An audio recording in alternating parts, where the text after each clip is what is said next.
Alright guys, here we go, another day.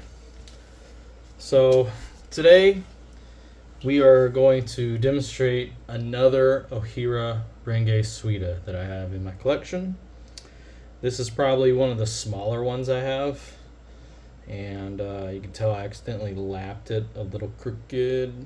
It's a little thicker on one side than the other on both sides, which indicates to me that I hadn't been rotating it around enough in the past when I was using it, so it just needs to get used a little bit and focused on one side a little bit better.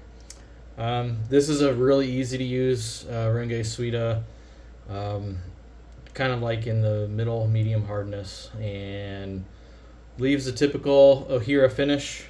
Really good stone to use. I've used this on mild steel cladded wide bevels in the past, and it made a really nice even polish. Mild steel cladding typically, in my opinion, harder to achieve a pristine finish than rock clad. It just doesn't hide the imperfections or anything like that in the patterning of the wrought. But this stone did really well. It has little sew pockets here and there, which they don't spit anything out. They don't give me any problems. There's no chattering or anything like that with them. They're rather benign, and nothing spitting out like sand, which can happen sometimes. The Kiridashi that I keep using, mild steel cladding. Of course, it's uneven from about here all the way across towards the edge. That's why you see scratches along the edge, because I need to take the time to re-flatten this bevel and re-polish it and all that good stuff. But it's just, despite how easy it seems like it would be, it's actually a ton of work. And I really don't care. So it's not really something I worry about the edge with, even though it's extremely sharp and can be sharpened really sharp. But here we go. So just focus on the cladding and just below it. Okay, this is all water, no slurry drawn, nothing like that. Very clean surface, cleaned up with the Tomo Nagra.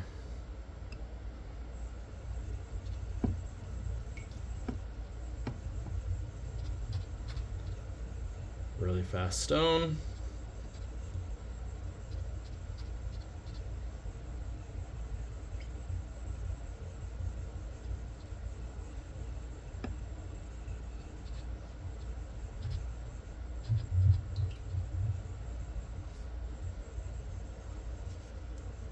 Has nice patterning. I really do enjoy this Suita.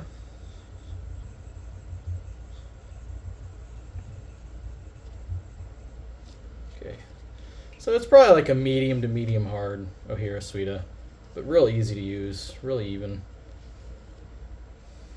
Oops. Sometimes it's harder to not smudge when you're drying off. Okay.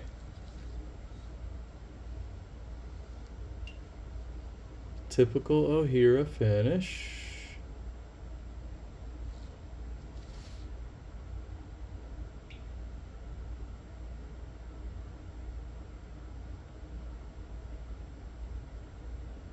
Here's a light source, so you see it's kind of yellowish brown. If you guys have been following these videos, the color of the light source and its reflection and how much it disperses is a good telltale way, at least in my videos using my camera, of showing how fine a polish is. The darker, less dispersed light being less reflective surface, the coloring more closely resembling the light source, like a bright white with a more spread out dispersion, usually finer. Okay, so here's the rock clad knife. That the last video I used this on a Chu Nagra, and this would be the perfect stone to bridge from there to here.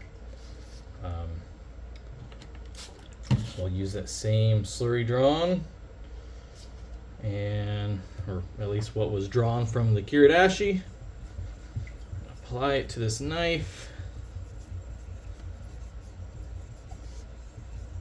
Yeah, I mean, the texture I get from this stone and that chew are very similar.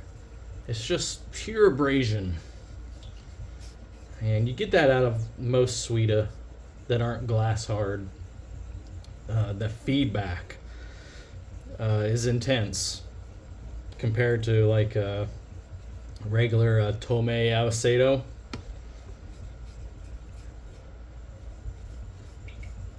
Those usually are just a smoother feel altogether. And Suita, especially Ohira Suita, have a feedback that just it reminds you that it's peeling steel away.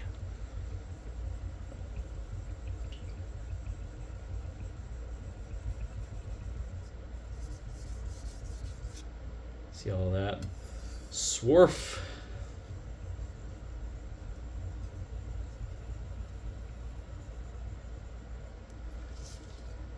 Okay. Got a slurry.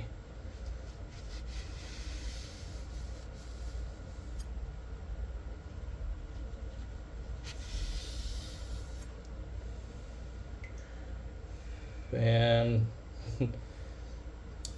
just like, however long that took, a minute, wiped out that polish from the chew. When you have a well-prepared bevel, it doesn't take much time to put a different surface on it. That's just one advantage of using the same knife over and over in these videos. Other than, yes, I did set the geometry up pretty well from the get-go, but once I polish on it as much as I have, it really tunes that up, even with finishing stones, just using finishing stones. It tunes that surface up pretty well, and I can do these really fast. That's why these videos are unedited and 6 to 15 minutes long, and half that time spent just talking.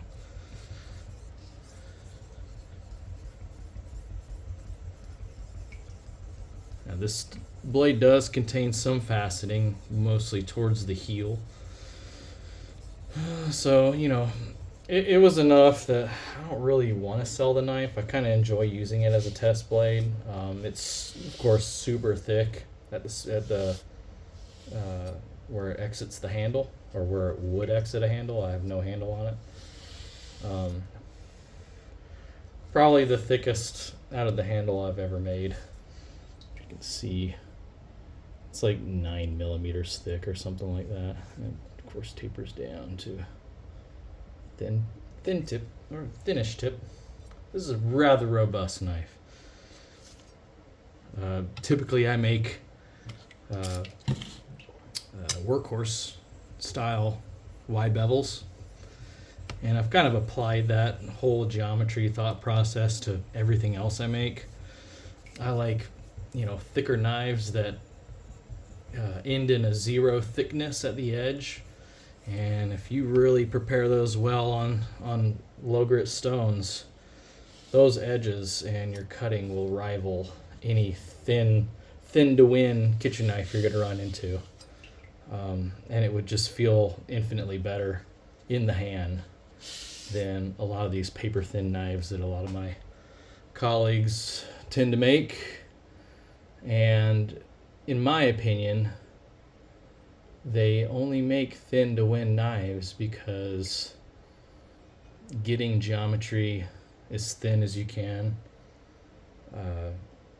with the tools at most of their disposal, it's unachievable. Most makers will, at least in the West, will only make it on their machine, and usually just a 2x72. I personally, I don't think you can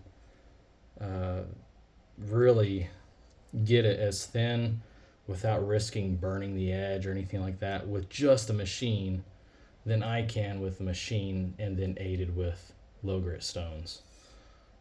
It takes a lot of time to get that edge really thin, but this is a phenomenal cutter. This will slice paper thin pieces of grape, you know what I mean, horizontally.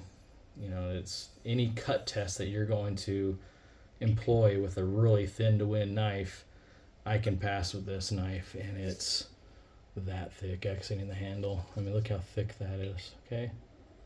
But, you know, a different approach to knife making. Obviously in Japan, some makers specialize in thin to win knives, and others make robust workhorse knives, and there's a place for both. I just feel like even as a general cook in a kitchen, you're better off with a robust knife with a very thin edge than the other way around. Anyway, that's it of me talking. You can see the finish, of course. Ohira Suita. Really easy to use stone. Lays a finish on, extremely easy. Fine stone. You know, that's the 7 to 8K range. And I'm glad I have it. I have quite a few Ohira Suita. And this one has ringe in it, like many of my others. It was approaching like a Shiro, you know, white in color, but it's not. This is just a regular ringe Suita. Anyway, hope you guys enjoyed that, and until next time.